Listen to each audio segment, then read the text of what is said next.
સુરતમાં છેલ્લા ઘણા સમયથી ગુનાખોરીનો ગ્રાફ ઉંચકાઈ રહ્યો છે ત્યારે આવનાર તહેવારોના સમયે ગુનાખોરી ડામમાં ડીસીપી ઝોન 4માં આવતા 6 પોલીસ પથકના આરોપીઓને એકસાથે બોલાવી તેઓના ગુનાખોરીનો રસ્તો છોડી દેવા અને સામાન્ય નાગરિકની જેમ જ જિંદગી જીવવા સમજ અપાઈ હતી। સુરતમાં તહેવારો સમયે ગુનેગારો કોઈ ટીખડખોડ ન કરે તે માટે સુરત પોલીસ એક્ટિવ મોડમાં આવી ગઈ છે। તો બીજી તરફ સુરતમાં વધી રહેલી ગુનાખોરી ડામવા અને આવનાર તહેવાર સમયે ગુનેગારો કોઈ ગુનાઓને અંજામ ન આપે તે માટે સુરત પોલીસ મેદાને છે।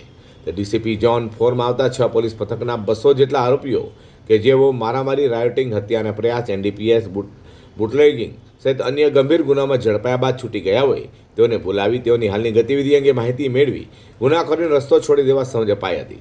તો વિડીયો દ્વારા પણ ગુનેગારોને ગુનાઓ કર્યા બાદ થતી સમસ્યાઓ અંગે માહિતીગાર કરવામાં આવ્યા હતા।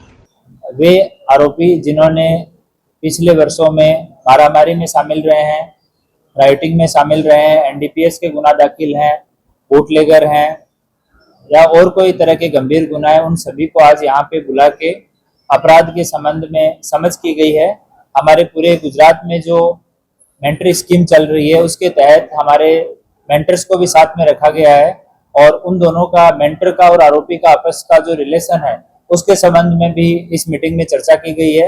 सभी जितने आरोपी हैं जो जेल जाके आए हैं, कोई बेल पे छूटे हुए हैं, इन सबको भी समझ की गई है कि दोबारा अपराध में शामिल नहीं होना है और अपराध के आर्थिक, सामाजिक, परिवार पे मानसिक ये नुकसान क्या क्या होते हैं इसके संबंध में भी चर्चा की गई है। ये कंटिन्यू हम हर 1-1.5 महीने के बाद में फॉलोअप मीटिंग रखते हैं जिससे हमारी जो मेंटरी स्कीम में कितने लोगों के साथ हम कनेक्ट हो पाते हैं उसका भी हम रिव्यू करते हैं। उसके साथ ही जो अपराधी हैं उनको भी हम समझ करते हैं कि अपराध से दूर रहें, एक अच्छे नागरिक की तरह जीवन जिएं। जब से ये हमने चालू किया है उसके बाद में इसका परिणाम काफी आशाजनक, उत्साहवर्धक है। मैक्सिमम लोग जो हमारे इस मीटिंग में शामिल होते हैं वो दोबारा अपराध में शामिल नहीं हो रहे हैं।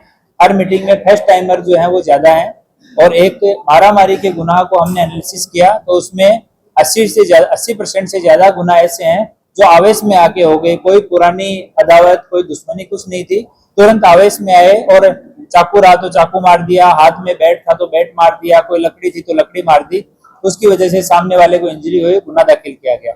સુરતના તમામ ઝોનમાં પોલીસ અધિકારીઓ દ્વારા અગાઉ વિવિધ ગુનાઓમાં પકડાયેલા આરોપીઓને બોલાવી તેઓની હાલની પ્રવૃત્તિઓ અંગે માહિતી મેળવી ભવિષ્યમાં ગુનાખોરીનો રસ્તો ન અપનાવવા સમજ અપાઈ છે।